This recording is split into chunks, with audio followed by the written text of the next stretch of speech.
Gerą dieną, gerbėmi žiūrovai. Šiandien labai smagu pristatyti savo svečią. Tai yra Vytauto Didžiojo gimnazijos istorijos mokytoja Tomą Vaitkūną. Sveiki visi. Labą, Tomai. Spauskim ranką viens kitam.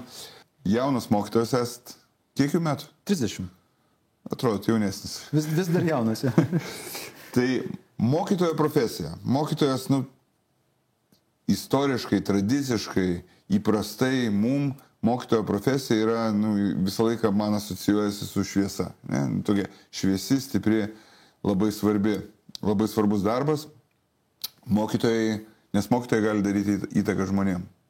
Turbūt ir turėtų daryti įtaką žmonėm. Ir mokytojai gali būti autoritetais. Kažkada, kai jūs mokėtės mokykloje, ar jūs turėjot tokių autoritetų tarp savo mokytojų? Turėjau, tai... Fizinio mokytojas ir darbų. Ne, nors irgi buvo puikūs specialistai, bet mano pagrindiniai kvėpėjo buvo auklėtoja mano, lietuvių kalbos mokytoja. O labiau nes auklėtoja ar labiau nes lietuvių kalbos? O dėl santykio, kurį sukūrėm... Nes auklėtoja, kurį sukūrėm santykį. Ir nebuvau tas moksleivis mokyklai, kuris buvo pats pavyzdingiausias ir auklėtoja mano išdaigas priėmė. Ir kažkuria prasme tai ir palydėjo mane iki mokytojo kelio, kažkada duodama labai gerą patarimą. Kada mes buvom išvykę į istorijos olimpiadą Kaune, vaikščiom su auklėtojo... Nieko savo. Jūs buvot toks neklaužada, kad net į istorijos olimpiadą važiuodavo. Man istorija patiko. Mano dalykas buvo istorija, kuris man, nežinau, nuo pat mažumės buvo tas dalykas. Ir tokio atsitiktinumo dėka, kad mano istorijos mokytoja, kuri mane ruošė olimpiadai, jinai susirgo ir negalėjo vykti, mes vykom su auklėtoja kartu. Ir tokiu būdu mes vaikštom po miestą, po Kauną. Ir auklėtoja klausė tą 12-okų į tipinį klausimą, sako, tai Tomai, ką tu nori gyvenime veikti? Sakau, man labai įdomu psichologija, norėčiau studijoti psichologiją, bet ir istorija labai įdomu. Tai sako, žinai, įstokį pedagoginį. Sujungsi abu dalykus, ir istoriją, ir pedagoginį. Žinokit, padariau gerą sprendimą, paklausiau gero patarimo ir susirašiau pirmą numerį į pedagoginį. O tėvai klausė, ką veiks? Kurioje klasėje paklausė pirmą kartą? Tėvai klausė, jo, aš... Anksčiau negu 12 klasė? Anksčiau, žinoma, jo. Nežinau, aš sakydavau, kad būsiu psichologu, bet... O kodėl? Įdomu, irgi, įdomus žmogus. Bet psichologas, jisai gyvena galbūt net labiau svetimą gyvenimą, aš kaip suprantu, negu savąjį, ne? Ar dėl to, kad tai yra pagalba žmonėm? Turbūt abudu. Įdomu matyti žmogų kaip tokį. Tiesiog įdomu, kaip žmogus mąsto, kaip kalba, kodėl taip mąsto, kodėl taip kalba, iš kur koks pasakojimas ateina. Ir antra dalis yra žmogui padėti turbūt. O kodėl istorija? O istorija irgi dalykas apie daug istorijų įdomių. Ir kodėl istorija, tai man sunku atsakyti. Aš iki galo ir nežinau, bet turbūt manytas buvo nuo pat vaikystės, kada tėtis daug istorijų pasakojo įvairiausių. Ir man sako, kad aš neatsimenu, jau pasako apie kunigaikščius, kaip jie ten veikė, ką jie darė, kur buvo. Ir tada, kada atsirado mokykloje dalykas toks kaip istorija, tai nuo to laiko aš gaudavau vadovėlį, iš pat pradžių jį perskaitydavau. O to pačiu ir augau su močiute nemažai laiko, tai močiute man kitų istorijų papasakodavo. Tai toks kratinys iš to kratinio ir gavosi mano tas pasirinkimas. Jo, bet istorijų klausimasis, istorijų žinojimasis gali rašytojai, jumis jie užžudė dar kas nors. Kilo natūralus smalsumas sužinot, kaip buvo iš tikrųjų, arba kas jūsų akimis yra istorikas, arba kas jūsų akimis yra istorijos mokytojas. Kokia jo misija yra, kokia yra užduotis. Išmokyt, aš nenoriu atsakinėti, bet čia, ar išmokyt kitus susirasti, ar pasakoti istorijas, ar dar kažką kitaip paveikti? Man du dalykai. Čia ar istorijos mokytojas, ar mokytojas bendrai, tai pirmiausia yra santykis su mokiniais. Ir mano, jeigu taip galima sakyti, misija yra įsivaizdavimas, ką turi veikti mokytojas, tai ugdyti bajoro sąmonę mokiniuose. Laisvo žmogaus sąmonė. Ir man geriausias būdas prieiti prie mokinio yra istorija. Su pasakojimais, pavyzdžiais. Ir čia atsiranda tas, viena vertus, kažkiek paveiktas tas mąstymo, kad aš orientuojuosi į bajorą pasakojimas. Ir antra vertus, rodymas to tikro pavyzdžio, kai buvo iš tikrųjų, nemeluojant, parodyti, kad va, štai tokie žmonės Lietuvoje gyveno ir va, yra iš ko pasimokyti. Pirmą kartą girdžiu, kad bajoras būtų paimtas tas atskaitos taškas, toksai, nes bajoras yra, kaip jūs sakote, laisvas žmogus. Taip. Nu, jis ne vien laisvas, jis ne vien tik tai laisvas, jis gerokai įsipareigojęs tėvynėje žmogus. Taip, ir dėja mes tų žmonių labai daug netekę esame, tų bajorų šiandien labai reikia. O jūs savo genealoginę medžią nežiūrėjot, gal jūs bajoras? Ne, nesu bajoras. Tikrai? Žiūrėjot? Žiūrėjau. Turit medį, kažkas giminiai tą krūviną darbą daro ir paišo ant lapelių vardus ir pavardės? Ne, tiesiog, kaip ir minėjau, močiutės daug pasakojo, tai aš maždaug žinau, kad savo giminį iki 19 amžiaus pradžios. Iš kur kilė? Iš apylinkių Kavarsko. Tai jūs ten visą laiką ir...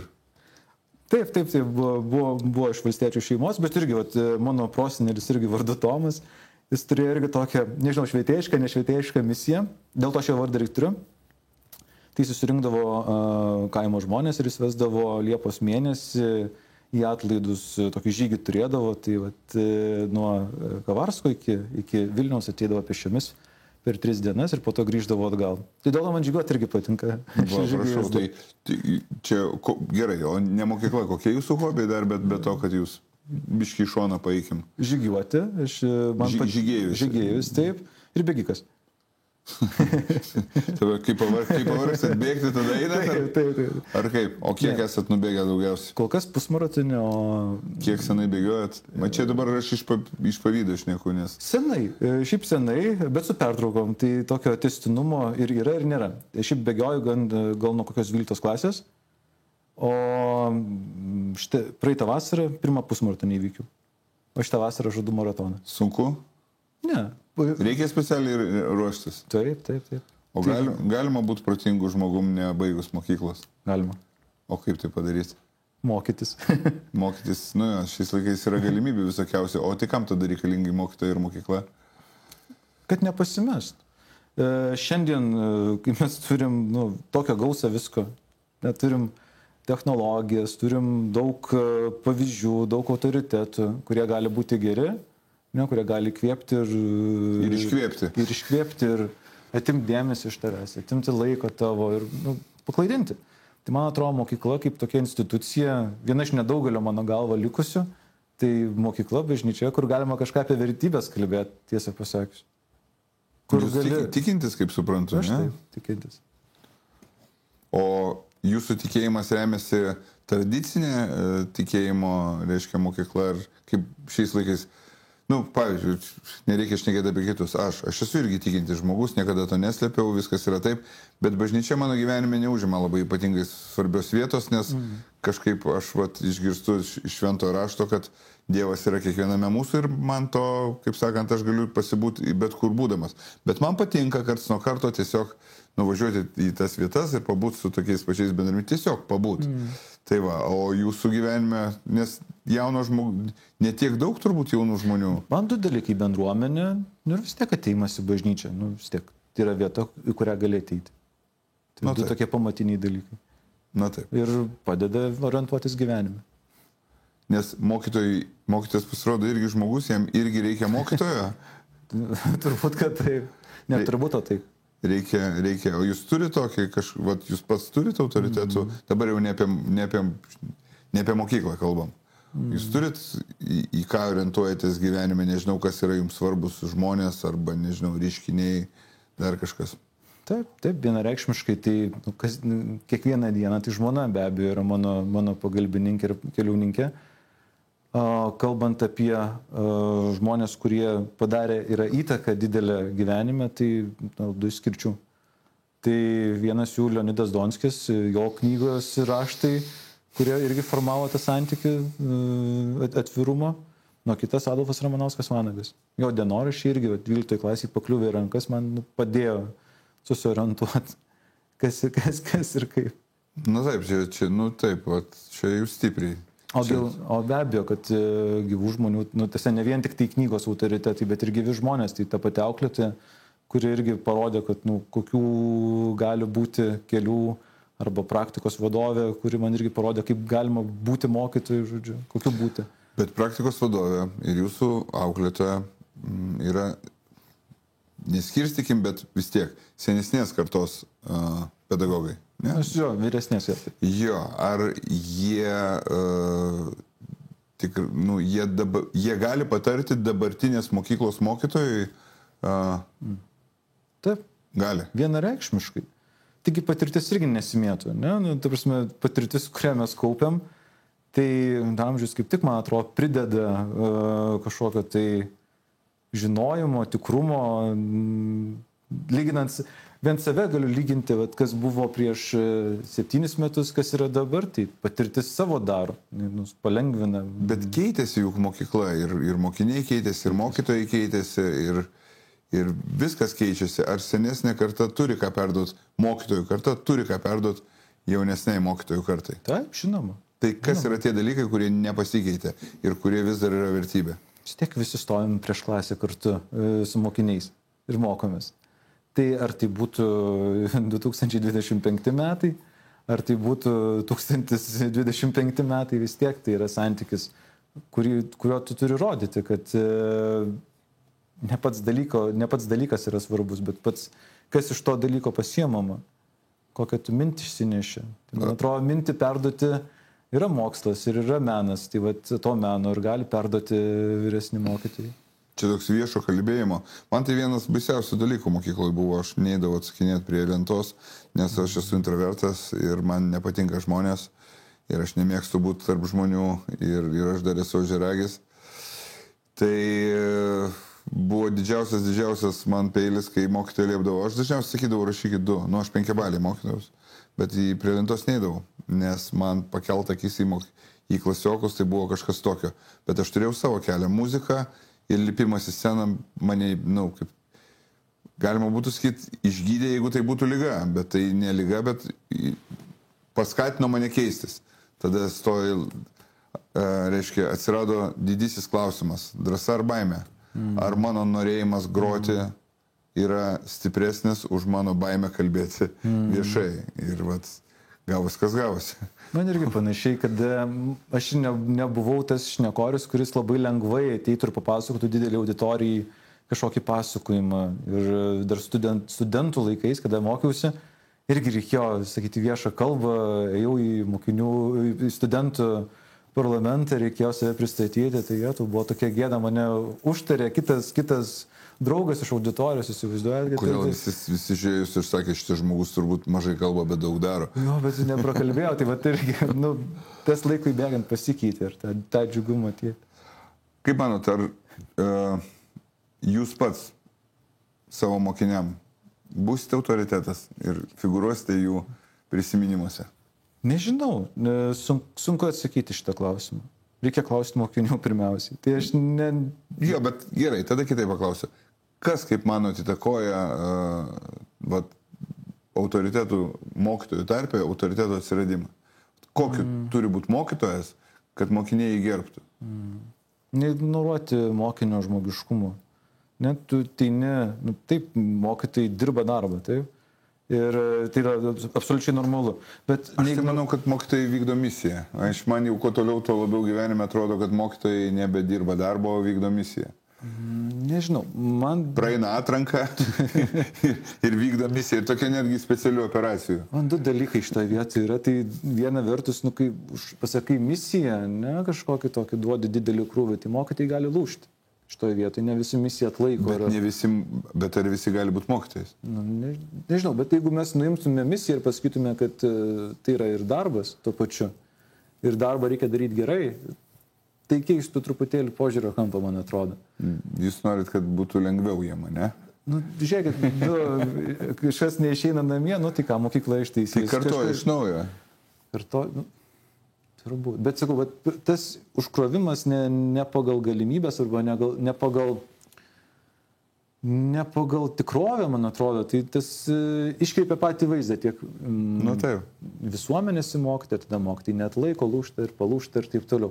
Tai man atrodo, iš to vietų reikėtų nuimti tą krūvį. O grįžtant prie jūsų klausimų, tai apie tos autoritetus, tai man atrodo, kad kur yra esminis dalykas, tai kad aš truputėlį daugiau žinau, negu kad mano mokiniai, dėl to aš atėjau pasidalinti. Bet mes šiaip tai lygus esame šitoje vietoje.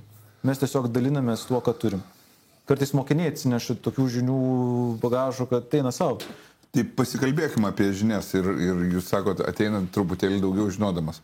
Šiuolaikinis pasaulis. Pavyzdžiui, skaitmeninės priemonės jūs dažnai naudojate? Taip. Tai kada, kodėl ir kaip? Kodėl, kada ir kaip naudojasi skaitmeninės priemonės? Taip, savo mokymo procese. Taip, tai pradedant nuo pamokų pasiruošimo, labai, iš tikrųjų, aš džiaugiuosi, kad yra dirbtinio intelekto įrankiai kaip ChatGPT ir kiti, kurie tiesiog sutrumpina laiką pasiruošimui, duoda gaires kažkokias, jeigu moki paklausti. Tai vat, turiu įsivaizdavimo, ko noriu, pasidiskutuoju, gaunu atsakymus kažkokius, tada juos pritaikau ir atsinešu į pamokas. Tai tiek formaliuose pamokose, ypač tarptautinio bakalaureato, ką irgi tenka dabar mokyti, tai ir anglų kalba, ir daug šaltinių, ir ne viską žmogus žinai, tai kartais norisi to ekspertinio kažkokio žvilgsnio, tarkim, kokią nors Kambodžos istoriją. Aš nestudijau Kambodžos istorijos, nelabai žinau, kas ten vyko. Jūs dėstot? Bet turiu tam tikrų kampų, kurios norisi paliesti per pamoką. Ir man padeda ta diskusija su dirbtiniu intelektu, man padeda gauti kažkokią tai atsakymą.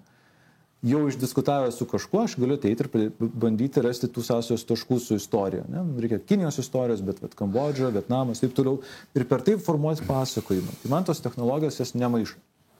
Bet juk dirbtinis intelektas nėra 100%, reiškia, teisingas žinių šaltinis. Tai, bet ir aš net jau pirmą dieną istorijos mokyti, aš jau irgi žinau truputėlį kontekstų, tai aš nelygiam laukia klausiu.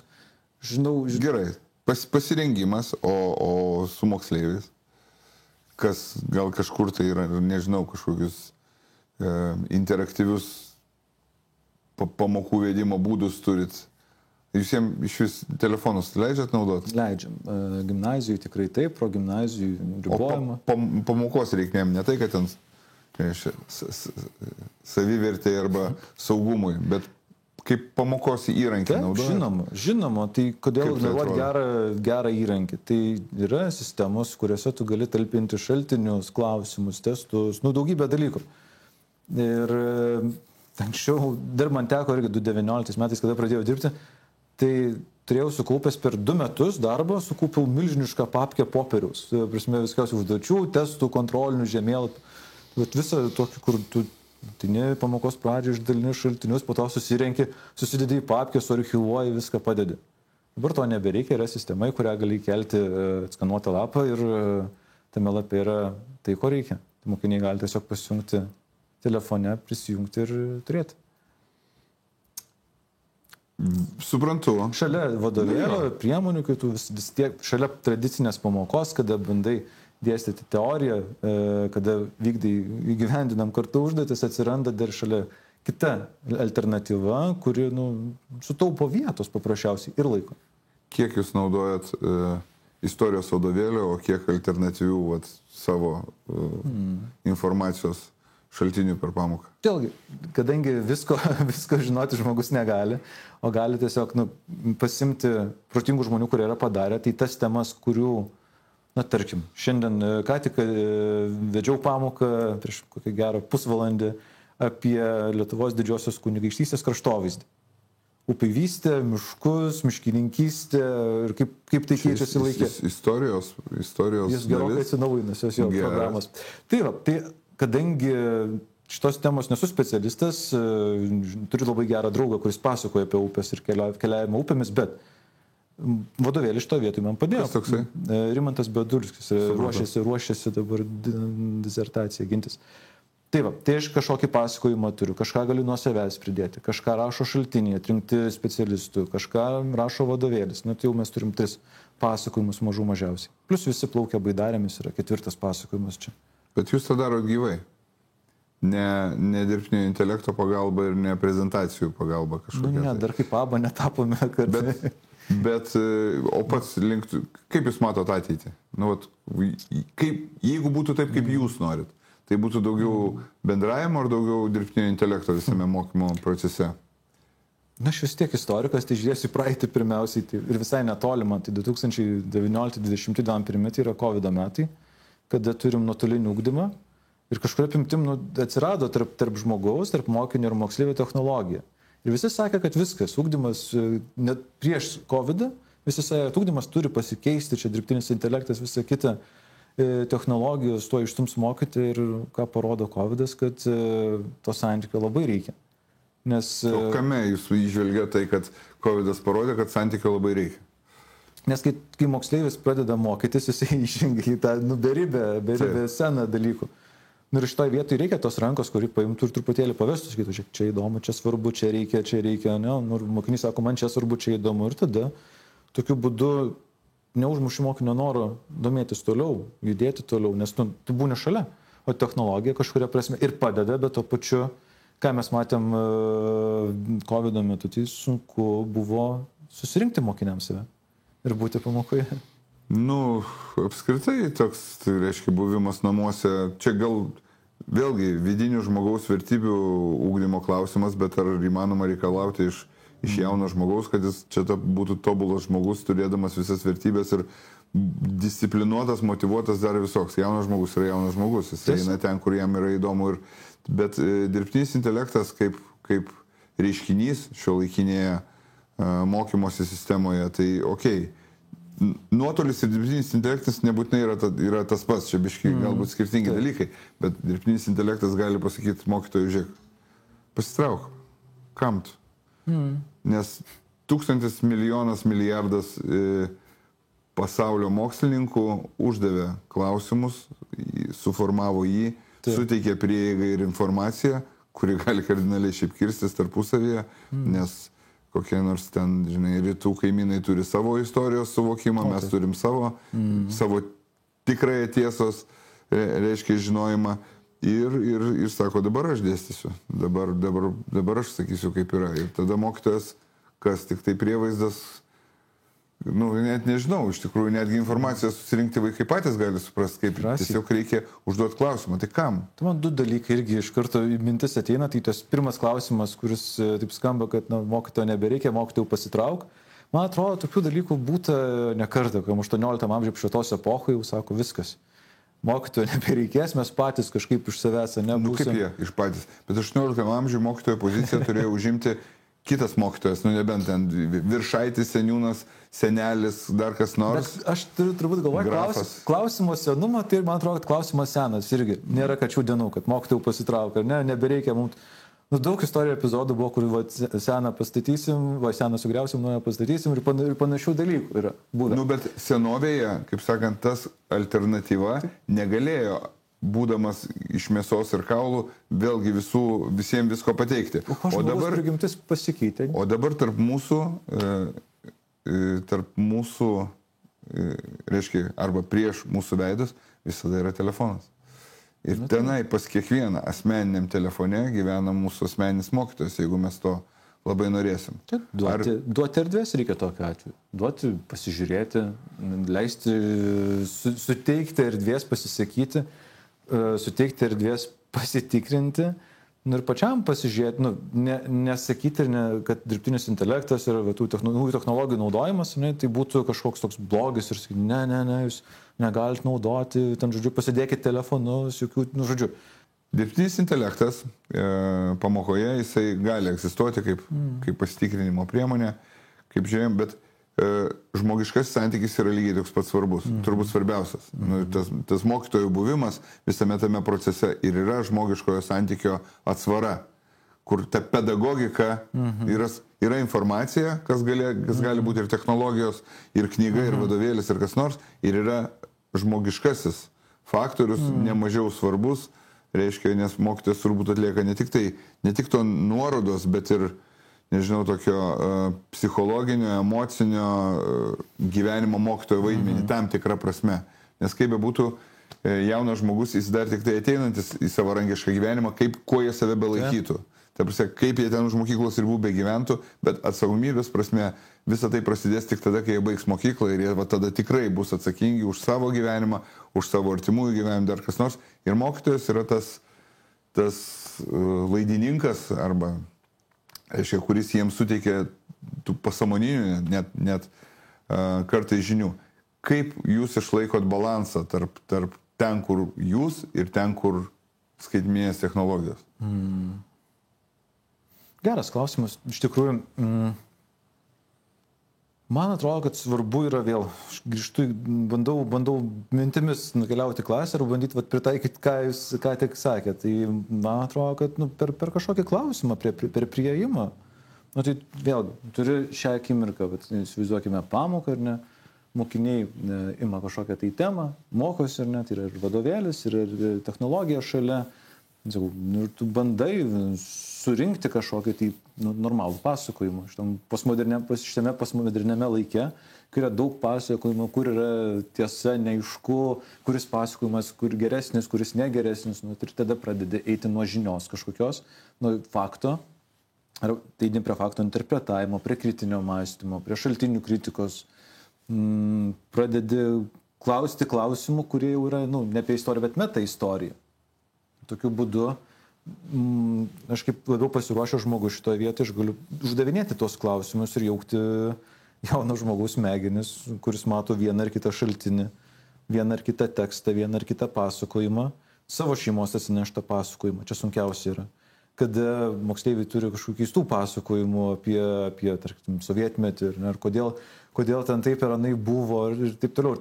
Ir tos pamatinės nuostatos, jos pamokoje gali kažkur susigrumti tas pasakojimas, arba nebūtinai, arba atsirasti jam vietos, jis gali būti kažkokiu būdu perkeistas. O jie smalsus? Šiaip pat jūs esate toks vis tiek inovatyvesnis mokytojas. Ar moksleiviai klausia? Klausia? Jiem neaišku? Jiem neaišku. Jo. Pas juos... Šiaip drąsus mokiniai yra. Šių dienų mokiniai yra drąsus žmonės. Tikrai taip. Kurie... lengvai paklaus, lengvai kvestionuos. Aš nemažai keliauju per mokyklas ir kai turiu susitikimus, tai negalėčiau teikti to, kad, žinot, ar turite klausimų ir iškart pakyla rankų miškas. Taip dažniausiai nėra, bet tai buvo visais laikais. Ir mano taip laikais buvo, kad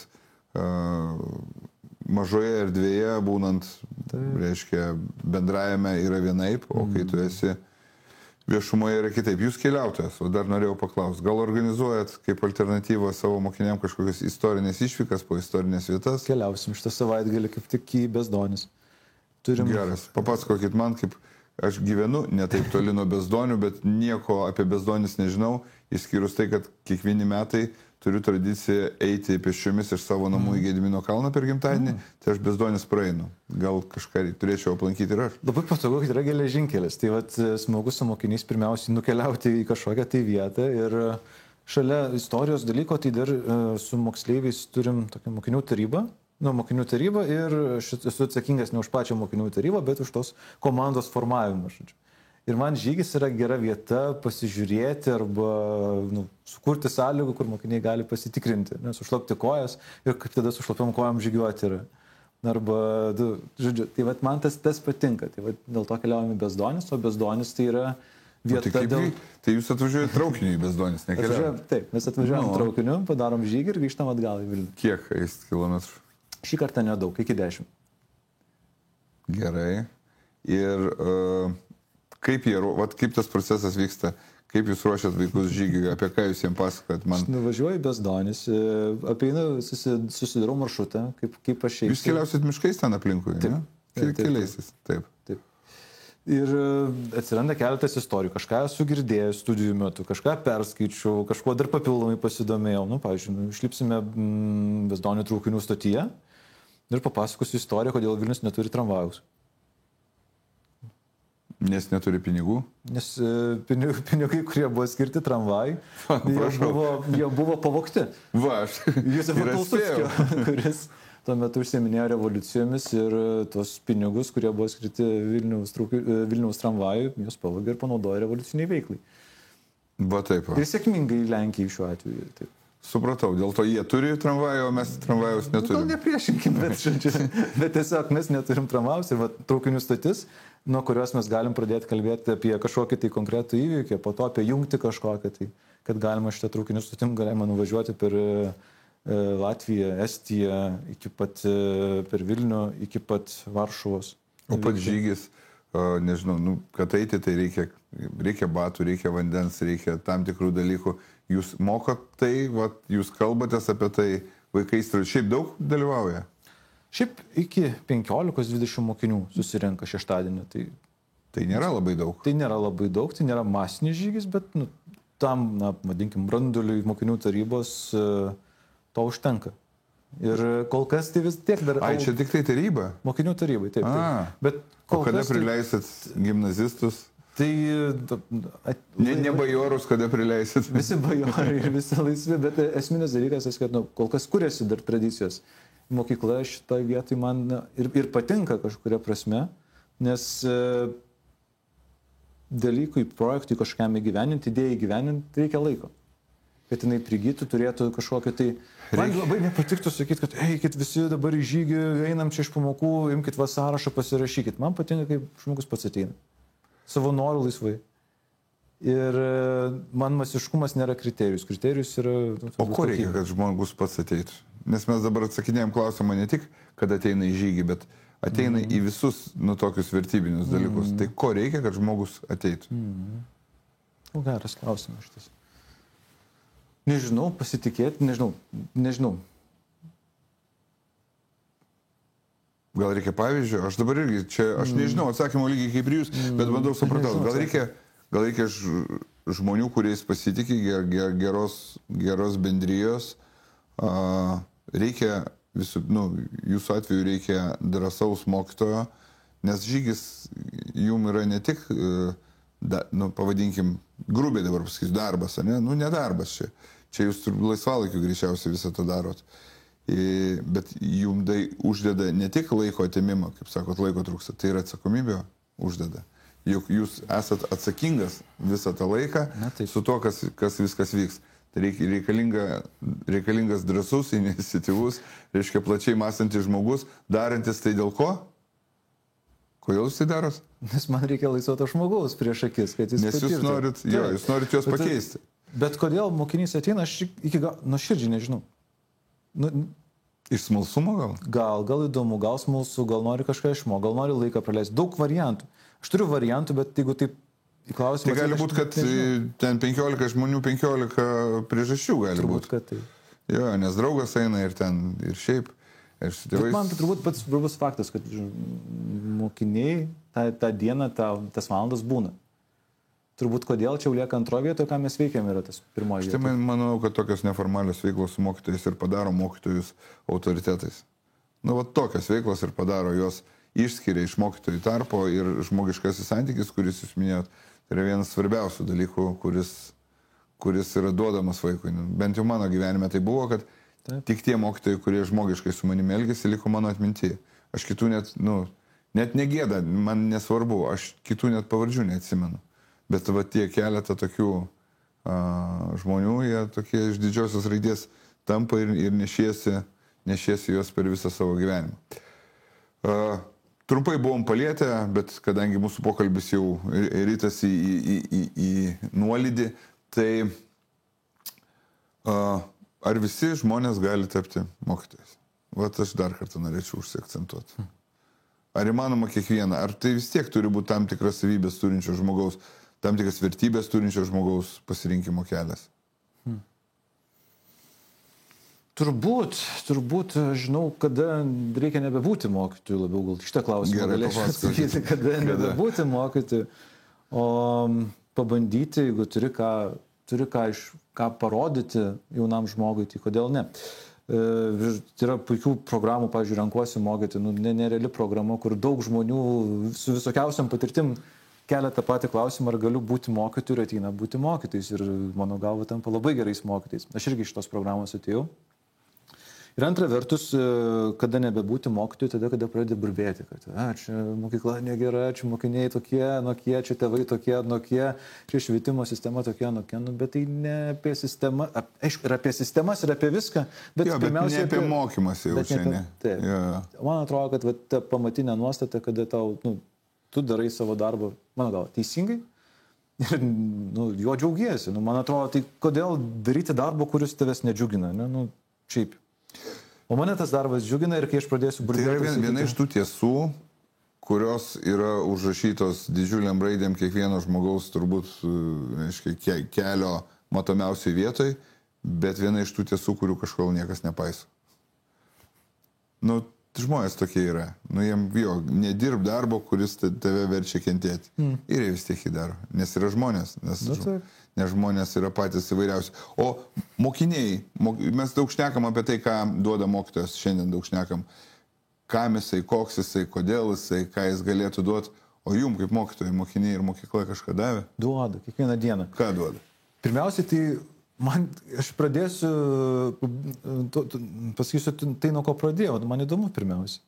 Man kiekvieną dieną... Tenkina jūsų smalsumą. Taip, tai įdomu, kaip, žodžiu, viena ar kita užduotis, vienas ar kitas pasakojimas, kaip tas mokinys sureaguos. Ir kiekvieną dieną vis kitaip būna.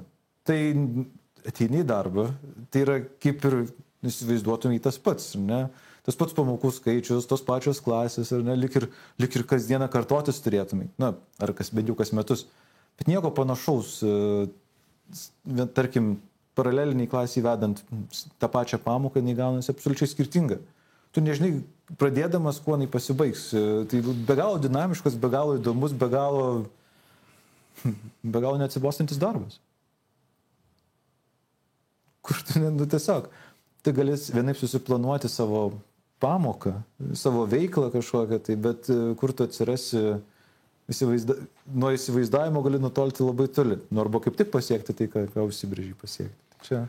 Aš po truputėlį pradėjau galvoti, kad mes šnekam apie tai, kad net ir žmonės, kurie nepasirinko pedagogo darbo jaunystėje arba pradžioje, gali ateiti į pedagogiką ir surasti save mokant kitus. Galvoju, ką aš žinau, ką aš veiksiu čia po kažkiek tai laiko, kai neberepuosiu. Ir nors ne, jaučiu, kad repuosiu. Jūs klausėte apie patirtis ir apie vyresnių žmonių. Aš sakyčiau, kaip tik, kuo daugiau patirčių turi, tuo, man atrodo, tu turi papildomą failą, ką duoti mokiniui. Pamokų metu ir ne tik. Jo, ir kartais galbūt netgi verta pagalvoti apie tai, kad tu gal net ir privalai tai daryti, jeigu tu tikrai turi tai, ką duoti. Nes gal reikia užgniaužti savo egoizmą ir hedonizmą ir norėjimą gyventi tik, kad tau būtų patogu. Kartais mes turim atiduoti savo duoklę ir šaliai, jos ateičiai. Čia garsiai skamba, bet viskas apie tai ir yra. Apie tai ir yra. Nes sekanti kartą yra mūsų pratęsimas. Ir dar pavyzdžiai, man atrodo, labai svarbus dalykas, kadangi mokiausi Kavarsko vidurinėje mokykloje, Anykščių rajonas, žodžiu. Ir 12 klasiai pas mus atvažiavo vienas Misija Sibiras dalyvis. Tai vat jūs, Gabrieliau, buvote atvažiavę pas mus ir pasakojate apie Misiją Sibiras. Kaip ten... Tai aš po to karto vat irgi pavyzdžio įtaką, ar ne? Po to karto aš kiekvienais metais pildžiau anketą. Kiekvienais metais iki pat 18 metų, kada patekau į bandomą žygą, 19 į pačią ekspediciją.